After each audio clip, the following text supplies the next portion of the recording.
શહેરના છેવાડે આવેલ Nandesari GIDC chemical hub છે, જ્યાં પ્રદૂષણ એક કાયમી સમસ્યા છે. પરંતુ નંદેસરી એસોસિએશનના અસરકારક પગલાઓ નંદેસરીને પ્રદૂષણ મુક્ત કરવા માટે કારગર સાબિત થઈ રહ્યા છે. નંદેસરી જીઆઈડીસી એસોસિએશને પર્યાવરણ દિને ફરી એકવાર જીઆઈડીસીની તમામ કંપનીઓને પર્યાવરણના જતનની અપીલ કરી છે. નંદેસરી જીઆઈડીસીના પ્રમુખ બાબુભાઈ પટેલે એસોસિએશન પ્રદૂષણના નિવારણ માટે કેવા પ્રકારની કામગીરી કરે છે તે અંગે જાણકારી આપી હતી. એક મેસેજ આપીશ કે તમે એક વસ્તુ સમજી લો કે તમે જ્યારે કોઈ બી પ્રોડક્ટ બનાવો છો તો એક વસ્તુ નક્કી છે કે એની અંદર 3 જનરેશન થાય. એક સોલિડ વેસ્ટ જનરેશન થાય, બીજો લિક્વિડ વેસ્ટ જનરેશન થાય અને કંઈક ગેસીસ બી નીકળે. તો તમારે જે પ્રોડક્ટ બનાવતા હોય એની ઉપર તમારો કાબુ હોવો જોઈએ કે તમને પ્રોડક્ટ તો મળી ગયું, એનાથી સંતોષ ના માનો, પણ પ્રોડક્ટ બનાવતા તમારા જે 3 સોલિડ વેસ્ટ જનરેશન થયા, લિક્વિડ વેસ્ટ જનરેશન થયા કે ગેસી જનરેશન થયા એ ઓછા કેમ થઈ શકે, અને જ્યારે થઈ શક્યા તો એની ટ્રીટમેન્ટ કેવી રીતે આપી શકો કે જેથી કોઈ બી માણસને એનાથી તકલીફ પડે નહીં. આપણા ઇન્ડસ્ટ્રીયલ એસ્ટેટમાં બી હોઈ શકે કે ભાઈ આજુબાજુ ગામો છે, એ ગામોમાં તમારા પ્રોડક્ટની જે કંઈ ગેસીસ નીકળતા હોય એનાથી તકલીફ ન પડવી જોઈએ. જે બી કંઈ વોટર વેસ્ટ નીકળતો હોય એ અમે કહીએ કોમન એફ્લુએન્ટ ટ્રીટમેન્ટ પ્લાન્ટમાં એ પ્રમાણે તમે એની ટ્રીટમેન્ટ કરીને આપો કે જેથી બાકીની ટ્રીટમેન્ટ અમે કરી શકીએ અને પછી જ્યાં એને મોકલવાનું છે VACLમાં અને ત્યાંથી દરિયે એ જાતના નોમ્સમાં હોય કે જેથી VACLને બી તકલીફ ના પડે અને દરિયામાં જાય તો ત્યાં આગળ જે માછલીઓ હોય એને બી તકલીફ ના પડે.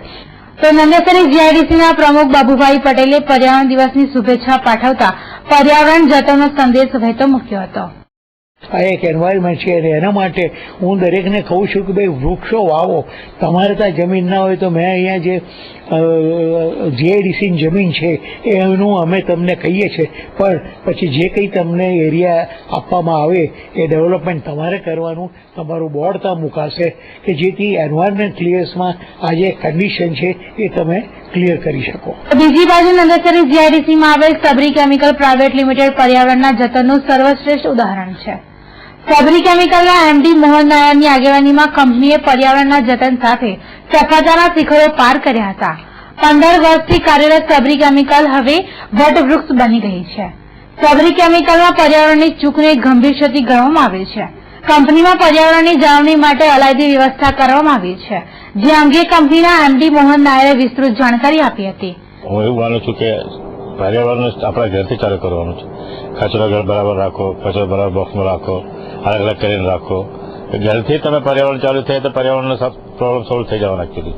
અને ફેક્ટરીમાં પર્યાવરણની વાત કરો કે અમારે જે ફેક્ટરી નંદેસરીમાં છે, નંદેસરીમાં પર્યાવરણનો બહુ કાળજી રાખવામાં રાખેલું છે. આપણો એસ્ટેટમાં અમારે કોમન એફ્લુએન્ટ ટ્રીટમેન્ટ પ્લાન્ટ છે, કોમન સોલિડ વેસ્ટ સાઇટ છે, કોમન ઇન્સિનેટર છે. અને અમારા ફેક્ટરીમાં જે સબરી કેમિકલ પ્રાઇવેટ લિમિટેડ છે એમાં મેનેજિંગ ડાયરેક્ટર છું. એમાં અમારે પ્રાઇવેટ ટ્રીટમેન્ટ પ્લાન્ટ છે. એ પ્રાઇવેટ ટ્રીટમેન્ટમાં જે કંઈ એફ્લુએન્ટ આવે છે અમે પ્રાઇમરી ટ્રીટમેન્ટ કરીએ છીએ. કર્યા પછી અમે ક્લોરિનેશન કરીએ છીએ અને ટાઈગર દ્વારા CETમાં મોકલવામાં આવે છે. CETમાં મોકલવા વખતે એનો નોર્મ્સ હોય છે, GPCBનો. એ નોર્મ્સ પૂરો કરીને એમાં નોર્મ્સના અંદર મોકલે છે અને એ પાણી CETમાં બીજી ફરી ટ્રીટમેન્ટ કરીને પછી અમારે ECPનો ચેનલમાં જાય છે. એને સોલિડ વેસ્ટનું જે સાઇડ છે બધા ફેક્ટરીથી જે કંઈ કચરો આવે છે, જે ડિસ્ટિલેશનનો રેસિડ્યુ આવે છે, ECPનું વેસ્ટ આવે છે, એટલે ટ્રીટમેન્ટ પ્લાન્ટનું વેસ્ટ આવે છે, એ બધું અહીંયા જે પ્રોસેસનું રેસિડ્યુ આવે છે એ અમે બારીએ છીએ અને ઇન્સિનેટરમાં. બાકી અમે સોલિડ વેસ્ટ સાઇટમાં નાખીએ છીએ. સબરી કેમિકલ દ્વારા કરવામાં આવેલી વ્યવસ્થા ખરેખર સરાહનીય છે. કંપનીની પર્યાવરણ માટેની જાગૃતતા અન્ય કંપનીઓ માટે પણ પ્રેરણારૂપ બની ગઈ છે. પર્યાવરણના આગ્રહી કંપનીના એમડી મોહન નાયરે પર્યાવરણના ડેની શુભેચ્છા પાઠવતા પર્યાવરણની જાળવણી માટે જનતાને જોડાવા અનુરોધ સાથે સંદેશ પાઠવ્યો હતો. મેક્સિમમ વૃક્ષો વાવો, જ્યારે જમીન વૃક્ષો વાવો અને ઘરમાં જે ફ્લેટમાં રહે છે એટલે કુંડામાં મોટા પ્લાન્ટ રોપો.